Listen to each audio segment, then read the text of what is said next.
Hello guys, and welcome back to another video. So today we're going to make the part 2 of our isocyanogen tetraazide video.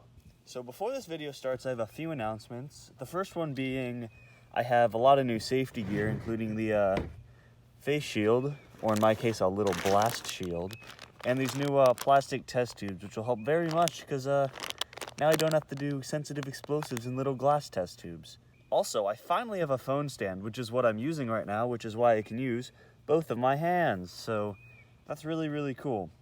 Honestly though, the happiest thing about this right now is that my isocyanogen tetrabromide, I managed to get it to not decompose at all. I did this by just sealing it in an ampule and storing it in a freezer until I'm ready to use it.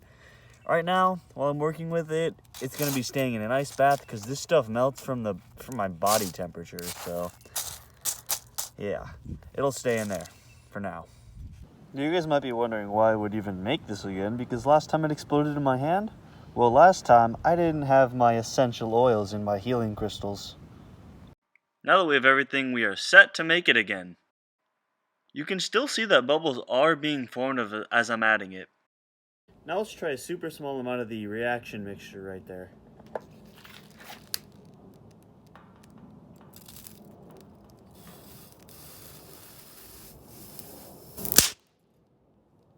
So, unlike last time where I added the water to the solution, this time I'm actually going to add the solution directly to the water to see if it makes any difference.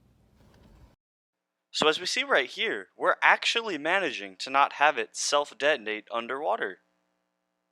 I mean, it seemed that as I added it, it actually worked, so that's really, really nice. Being completely honest, I actually just recorded these clips to see if it would explode on me, but it didn't. It actually worked. Now that I've successfully isolated this, it didn't go off somehow, so that's kind of nice. At least it didn't go off yet. I'm going to replace the paper towel under it to dry it further, and then we can do the purpose of this video and test it. So here it is, the final product that did not explode on me yet. So there it is. The crystals here, it's hard to see them, but they're massive. There we go, focused. I don't know, but they're really brown or yellow, which is kind of annoying. However, I did test them, and I can definitely confirm it's the tetraazide. Okay, so for our first test, let's do an impact test. Right here at the end of this toothpick is some of the tetraazide. So let's try it. Okay, so that was not as bad as the last time I made it. It actually withstood a little hammer hit, but I hit about this hard. That's it. Tiny hit, so it is extremely sensitive. That's still really scary. Now I put another piece right there. Let's do a friction test. If I saw that correctly, I think I scraped it and it didn't go off, so the scraped pieces actually self-detonated without me retouching them. That is really scary. That could be because they dried out, which means I want to keep the tetraazide that I have damp. I definitely don't want to have it perfectly dry. Okay, so you can see the really, really small amount of azide right there. So I'm going to heat it from under first.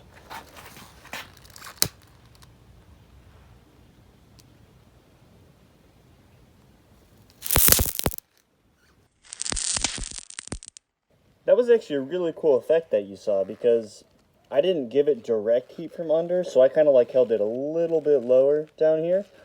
And you actually saw that the explosive melted, started boiling or decomposing, probably decomposing, and then exploded.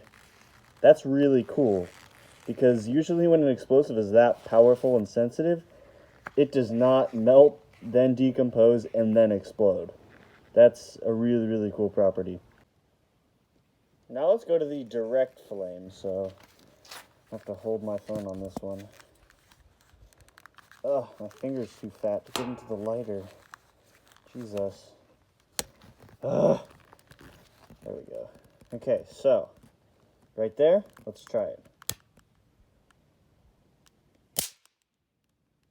As you can see with direct flame, there is zero holding back.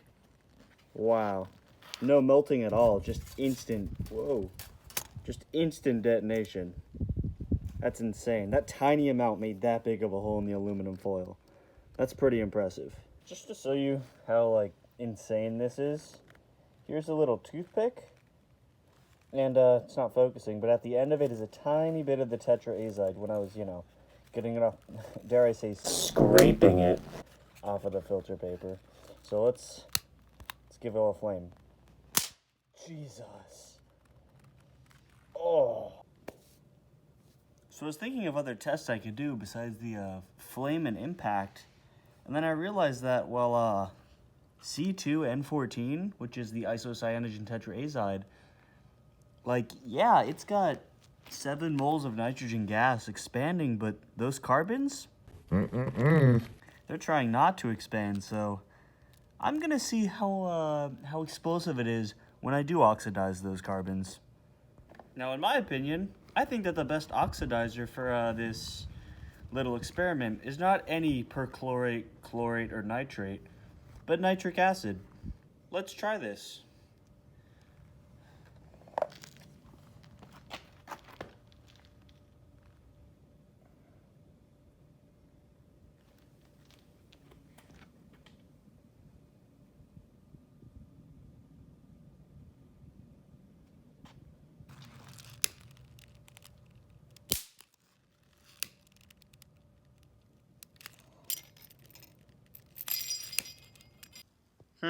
So nitric acid didn't seem to work as a good oxidizer.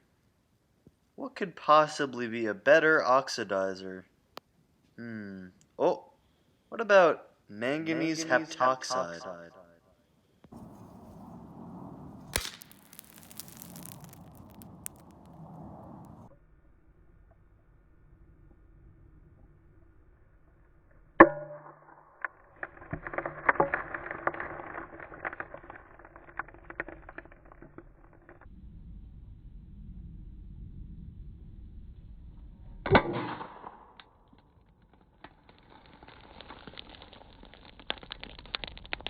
That's all I have for this video. I don't plan on making this stuff again. I don't like it very much. Thank you guys so much for watching. If you guys liked the video, please consider subscribing.